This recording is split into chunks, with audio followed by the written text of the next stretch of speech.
BBC Hooniverse. You're watching the TGM production.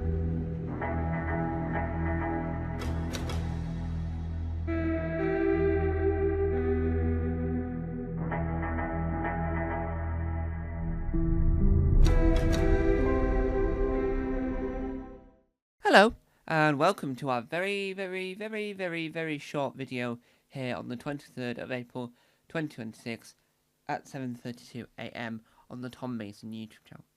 I've just created two brand new trailers for two brand new YouTube web series things over on tommason.uk, one called Quiz and one called Challenge Tom. To find out more about them, head to tommason.uk. For Challenge Tom is tommason.uk/Challenge Tom. For Quiz, will be coming soon to that website, but first we have to debut Challenge Tom. Here on Tom Mason, we talk all things Doctor Who, and today we're going to talk about, very briefly, because the camera is going to die due to the stuff I've filmed, we're going to talk about your friend of mine, Drashik! Here's Drashik. Here's Drashik, Elsa Puppet. Woo! So that's a close-up shot of Drashik to make sure that it's still recording. This is Drashik. It's a puppet, which means if you put your arm in, there is two folds in the middle, right? So it's like a that.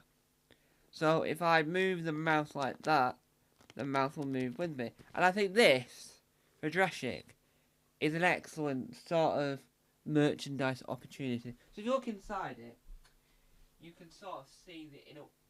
I don't know if you can, but you can sort of see the inner working. So if I put my arm in it, you can sort of see the inner working. And I think what you have to look at is the fact that they should do more of these. I do think that the Absorber Off would work as a puppet, in this style anyway. If you go a traditional style of puppet, it wouldn't work as well, because I think that to make it Doctor Who-ified, you've got to stand out from the crowd, and I think it works because you've got the eyes, I think you've got the teeth, and I think the material isn't great. It does need wiping out quite a lot because it's somewhat sticky, so I would find an alternative unsticky material, but I think that this type of design for a piece of Doctor Who merchandise works really well, because if you look, yes, it might look a little bit pixelated, if you will, but I think the colouring of it still works tremendously well, because it's like, I bought this second hand from I can't remember where now, but it worked really well, because if I had it in the box, I wouldn't have got it out and used it, but I loved that they sold it without the box, because it meant that A, it was usable, because I'm a collector and all this, right?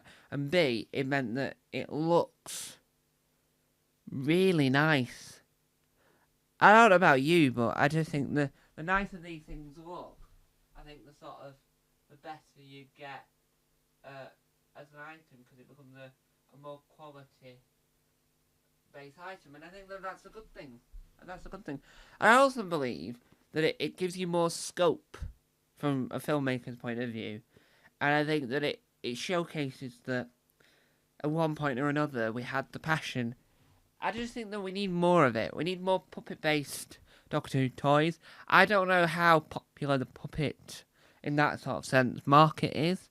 I know that if you look at puppeteers such as Phil Fletcher and all them type of people, they're still making things, and you look at their comments and you look at their reviews and whatnot, there's a lot more, there's a lot of love, but I don't know if it's the commercial market for puppets like this, in the world of Doctor Who, is as big as it might have been when this came out. I do think in part 2 of this, because I am going to do a part 2, because I want to look something up. I want to know the sales. How well did it sell? I want to know that. So in part 2, I wasn't planning on part 2, but because now I want to know further information, I think I'm going to look into the world of Doctor Who puppets, which is what this film's called.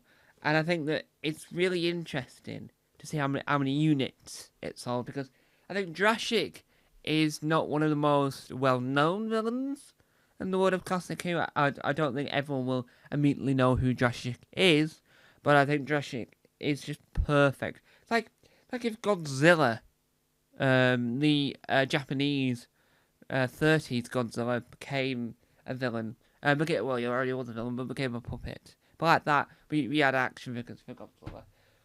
So I think overall, to wrap up part 1 here, because the camera's going to die, I just want to say that I think that Jurassic is a excellent, tremendous, and well worth the eBay, or well worth the find if you can find it. It's well worth the money because it's a quality still product, and I think that it represents Doctor Who Classic Who really well from a collector's point of view as well. So let's go and find out how many units did our Jurassic sell in puppet form in part 2 of Doctor Who Puppets, coming tomorrow. Bye bye.